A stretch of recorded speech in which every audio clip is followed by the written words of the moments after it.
Notre invité du jour, j'ai nommé Kylian. Bonjour. Bonjour.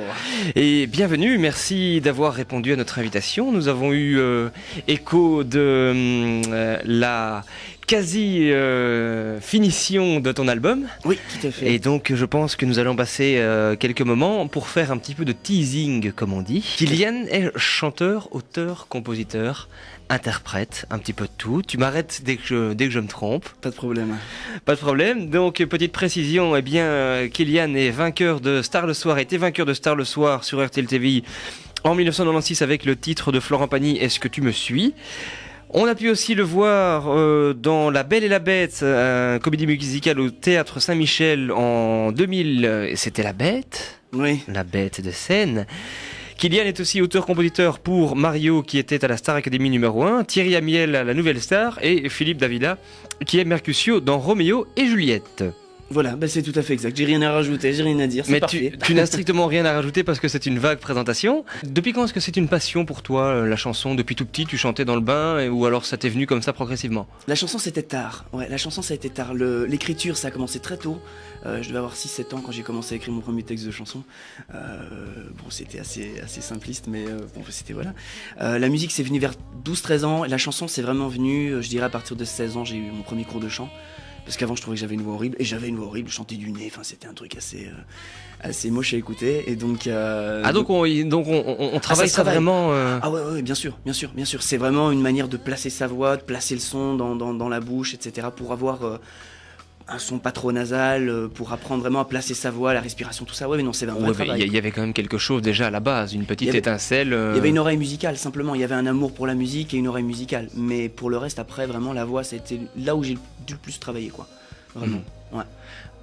Kylian. Oui, Kylian. Pourquoi ? Ça vient ? Oui, tout à fait. Kylian, en fait, c'est la déformation d'un personnage de roman que j'avais écrit il y a longtemps, qui s'appelait Cillian, et puis on a bifurqué vers Kylian, et j'ai appris récemment que c'était un prénom également, un prénom celtique. Alors, j'aimerais bien savoir ce que tu as fait toi sur cet album. Donc, à partir du moment où tu t'es dit, bon, la chanson, c'est quelque chose, c'est un milieu dans lequel j'ai envie d'évoluer.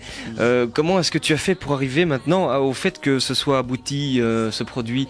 Tu as d'abord beaucoup travaillé seul. Tu écris d'abord les textes et ensuite tu places une mélodie dessus, ou bien vice versa, ou ton parcours un petit peu, ton quotidien, ta journée, ta nuit. Moi, ma façon de travailler, c'est que j'écris toujours d'abord le texte.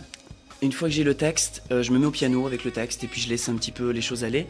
Et je fais beaucoup de chansons, il y en a beaucoup que je jette au bac le lendemain en les réécoutant. Il y en a quelques-unes qui restent, et là je commence à les faire écouter un petit peu autour de moi. Et il y en a certaines qui génèrent une espèce de truc où on fait « Ah tiens, ça fonctionne, tiens, ça met de l'émotion, tiens, il y a une personne que ça touche ». Alors on développe un peu plus, on travaille sur les orchestrations musicales, etc. Mais vraiment la naissance de cet album, j'ai beaucoup travaillé seul d'abord.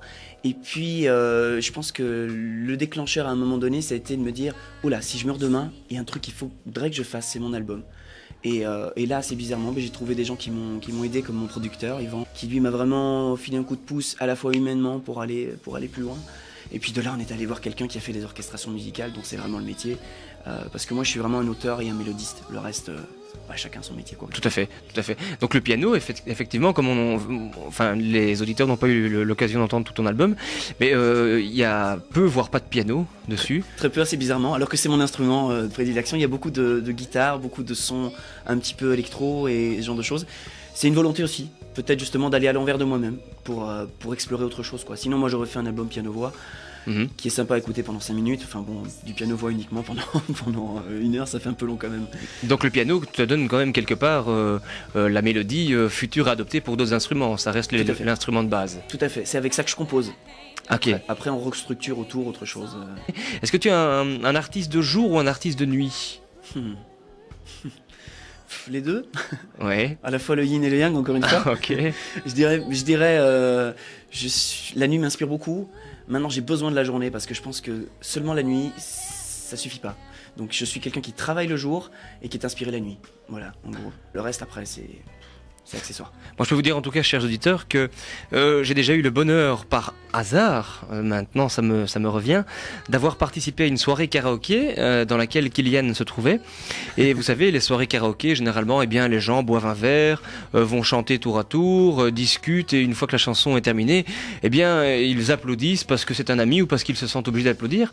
Mais lorsque tu débarques sur le petit podium, généralement, qui est constitué un karaoké, eh bien, déjà à ce moment-là, il y a une aura particulière, je ne vais pas dire à la Frank Sinatra parce que on va pas être trop élogieux au début de l'émission, ce sera pour la fin, mais il y a déjà une aura particulière, en tout cas une reconnaissance par rapport aux gens qui sont dans les karaokés, donc qui sont déjà des personnes qui aiment chanter, qui reconnaissent le timbre de voix juste, et lorsque tu chantes, eh bien c'est motus et bouche cousue dans l'assemblée, et les gens te regardent et t'écoutent, et à la limite ne boivent même plus leur verre, ne discutent plus avec leurs voisins, et c'est un tollé d'applaudissements à la fin, donc c'est une reconnaissance déjà avant même d'avoir sorti l'album, donc je trouve ça génial, et j'ai fait partie de ces gens-là, en tout cas, à t'écouter comme ça, et d'ailleurs même une autre fois dans un piano bar où tu as joué une chanson, et au piano et à la voix, qui était absolument splendide. On en avait des frissons, j'en discutais avec ma voisine de table, on en avait des frissons, la chair de poule, et je propose qu'on s'écoute tout de suite Kylian. Ça part de rien,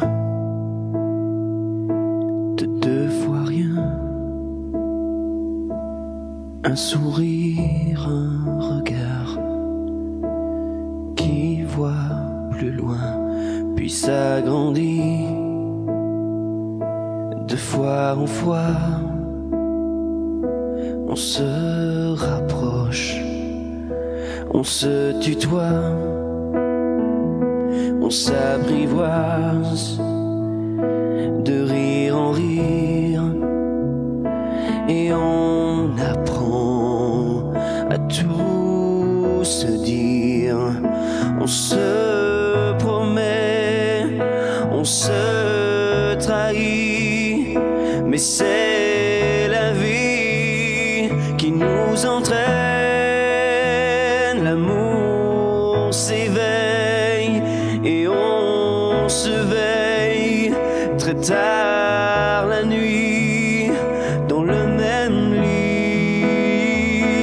On se rêve sur l'oreiller et on découvre son autre moitié. Et le matin, on se sent fort, on est prêt à défier la mort. Puis viennent les murs, ceux de nos têtes qui voudraient bien que l'amour s'arrête. Alors on se bat, chacun pour soi, mais ensemble, oui, ensemble, on gagne parfois, on perd aussi, mais à se battre, on gagne sa vie. On se relève lorsque l'on tombe,